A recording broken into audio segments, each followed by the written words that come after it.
Okay, Assalamualaikum warahmatullahi wabarakatuh dan salam sejahtera. Hari ini cikgu nak ajar cara macam mana untuk mencari image di bawah gabungan transformasi. Katalah P, P pantulan pada garis Y sama dengan negatif X. R putaran 90 darjah lawan arah jam pada pusat G 0 negatif 1. T translasi 56. E pembesaran pada pusat F 03 dengan faktor skala 2. Okey, jadi dia suruh lukis image di bawah gabungan ET. Okey, mana jadi bila kita nak lukis image, kita kena tengok ini adalah objek yang diberi. Okey, objek yang diberi. Okey, katalah objek ini cikgu labelkan dia sebagai A. Okey, cikgu labelkan sebagai A. Okey, jadi untuk kita nak cari jawapan untuk A ini, image dia mesti pergerakan dia daripada A. Okey, kita akan buat satu transformasi T dahulu. Kemudian kita akan dapat image, bagi A tanda. Dan kita akan buat transformasi bagi E untuk dapat image yang kedua. Ini image yang pertama, ini image yang kedua. Okey, jadi sekarang kita nak kena buat T. Apa itu T? Kita rujuk kat sini. T adalah translasi 56. Apa maksud 56? 5 adalah pergerakan kiri atau kanan. Okey, 5. Oleh kerana dia positif, maka dia bergerak 5 unit ke kanan. Okey. 6 bermaksud pergerakan atas ataupun bawah. Apabila dia positif, maka dia bergerak 6 unit ke atas. Okey, sekarang kita tengok. Bila kita nak buat translasi, kita hanya perlu pilih satu titik sahaja. Okey, cikgu pilih titik D. Okey, cikgu pilih titik D dan cikgu akan mulakan dengan titik D untuk pergerakan 5 unit ke kanan dan 6 unit ke atas. So, kita gerakkan 5 unit ke kanan. 1, 2, 3, 4, 5. Okey, ini 5 unit ke kanan. Okey, 5 unit dan 6 unit ke atas. 1, 2, 3, 4, 5, 6. Jadi, kita dah dapat image D yang pertama. Okey, jadi kita tahu bahawa apabila translasi, kedudukan image adalah sama dengan objek. Jadi, kalau D di sini, C mesti sebelah sini lah. So, sini adalah C. Okey, dan B mesti di sini. Okey, kita ikut saja kedudukan objek dia. Okey, sini adalah A. Okey, jadi kita sambungkan. Okey, kita sambungkan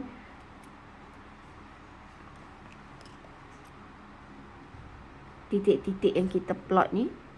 Okey, dan kita dah dapat image yang pertama. Okey, image C, image B dan image A yang pertama. Okey. Jadi sekarang ini kita baru selesaikan T. Sekarang kita nak buat ini bermaksud A yang pertama lah. Cikgu label sebagai A tadi kan. Okey, sekarang kita nak buat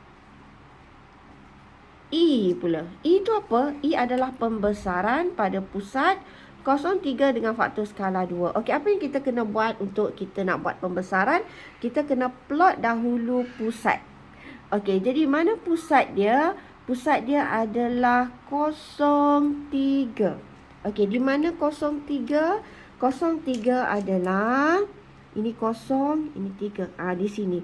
Ini adalah pusat bagi pembesaran. Okey? Pusat bagi pembesaran. Kita tahu bahawa dari pusat ke titik objek. Sekarang ini dah jadi objek untuk kita nak dapat yang kedua kan. Dari pusat ke titik objek. Okey, itu adalah satu faktor skala. Jadi kita tengok titik A. Dari sini ke sini satu faktor skala. Kita nak dua, kita gerakkan dengan jarak yang sama. Jarak dari pusat ke titik objek, satu faktor skala. Maksudnya ini ada dua kotak, satu faktor skala. Dua kotak lagi, pergerakan dia akan berada di sini untuk dua faktor skala. Jadi, A Tanda yang kedua adalah di situ.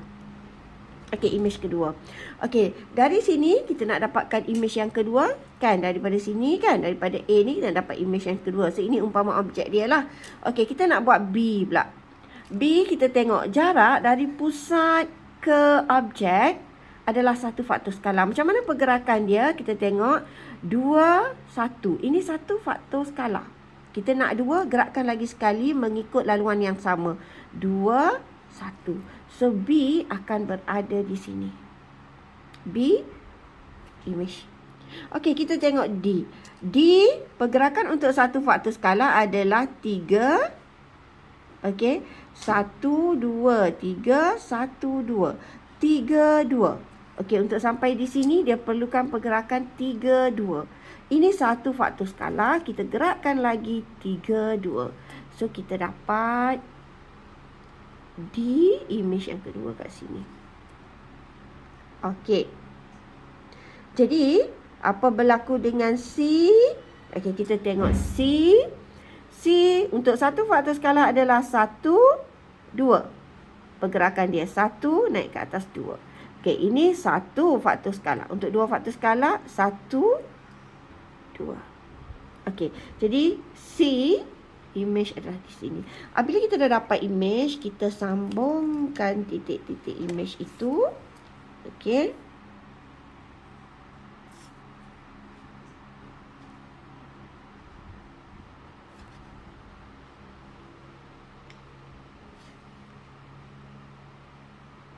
Okey, maka kita akan dapat image bagi di bawah gabungan gabungan transformasi ET.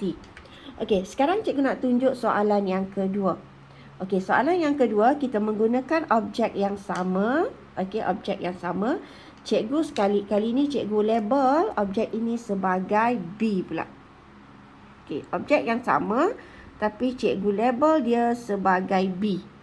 Okey, nampak tak ni B? Okey, B ya. Okey, bermaksud kat sini, okey, cikgu label B kat sini lah. Nampak. Okey, jadi kat sini apabila kita nak cari B, okey, untuk B itu kita kena buat transformasi R dahulu. So buat transformasi R, kita akan dapat B image yang pertama.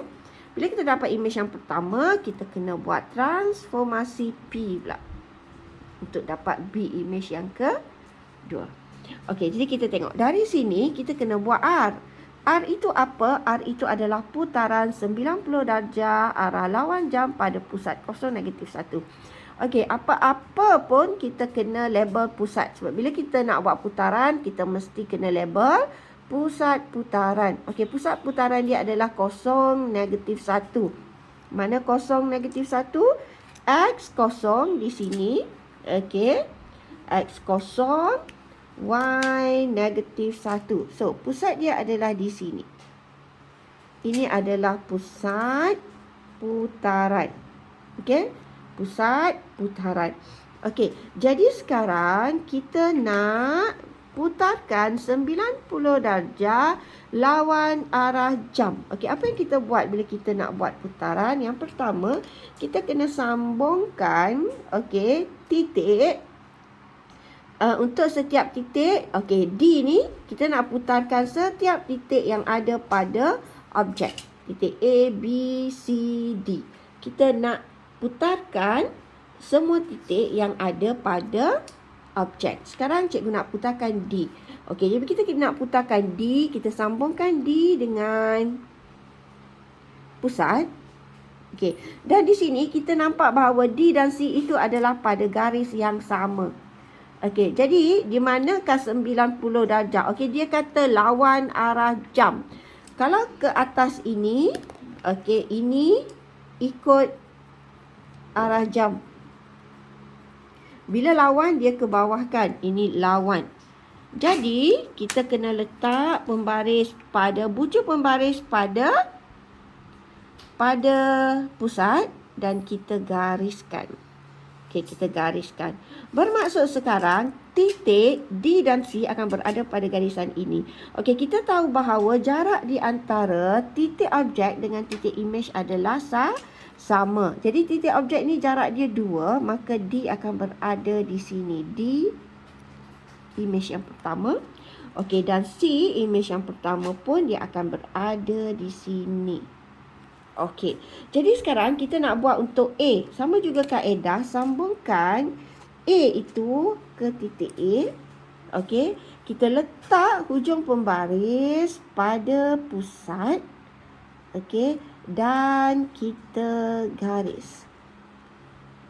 Okey, jadi sekarang jarak di antara imej A akan berada pada garisan ini. Jarak dia akan jadi sama. Macam mana kita nak kira?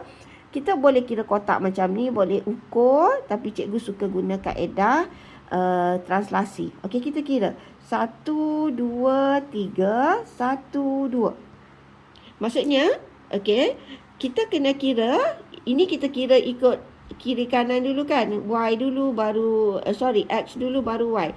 Tapi sebelah sini kita kira Y dulu. 1, 2, 3, 1, 2. So, titik dia akan berada di sini. Titik A. Okey, macam mana dengan B? Sama juga, sambungkan B pada pusat. Okey, letak hujung pembaris pada pusat macam ni juga. Tapi kita letak macam ni. Okey, kita letak macam ni. Okey, mesti hujung dia tu macam tu lah. Bucu di sini dan hujung pembaris dia berada di atas garis. Okey, kemudian kita garis. Okey, bila kita garis, kita kira kotak. 1, 2, 3, 1. So, dia akan jadi 1, 2, 3, 1. Jadi, ini adalah B. Okey, jadi bila kita dah dapat macam tu, kita sambungkan titik-titik dia. Okey, A dia akan pergi ke D, kita sambung.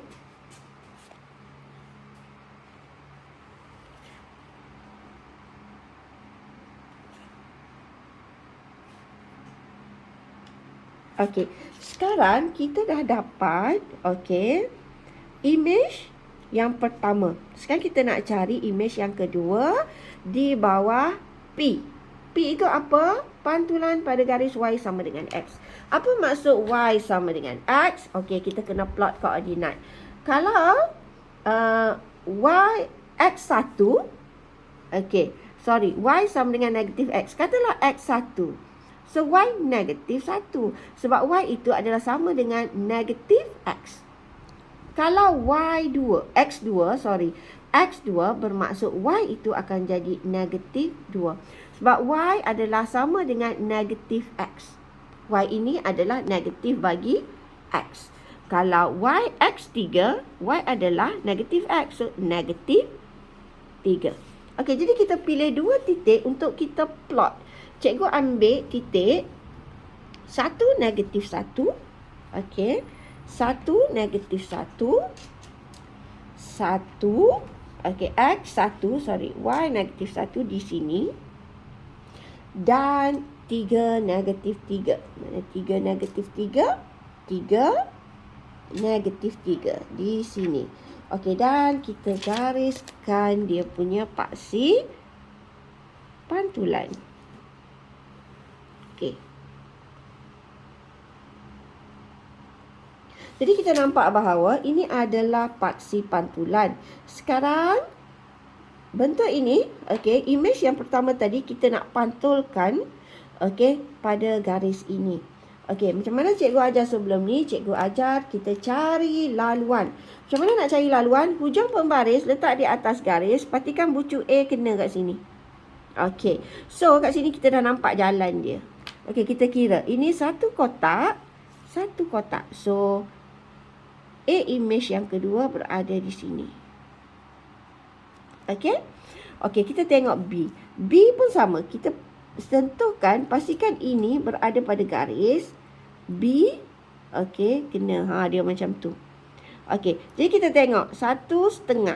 So, 1/2. Sebab jarak dia mesti sama. Ini adalah B image. Okey, kita tengok D. Sama juga. Kita buat macam tu. Dia 1. Tengok dari sini ke sini 1,5. Setengah 1. So, image dia akan berada di sini. D. Dan kita tengok C. Okey, C. Okey, so kita tengok 1, 2, setengah. So, dia mesti jarak sama setengah, 1, 2. Kan? 2, setengah. Okey, so dia akan berada di sini B. Okey. Jadi sekarang kita sambungkan okey titik-titik ini.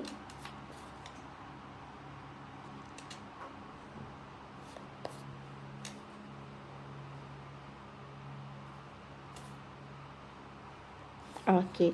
Jadi maka kita akan dapat image, kita akan dapat image di bawah gabungan transformasi PR.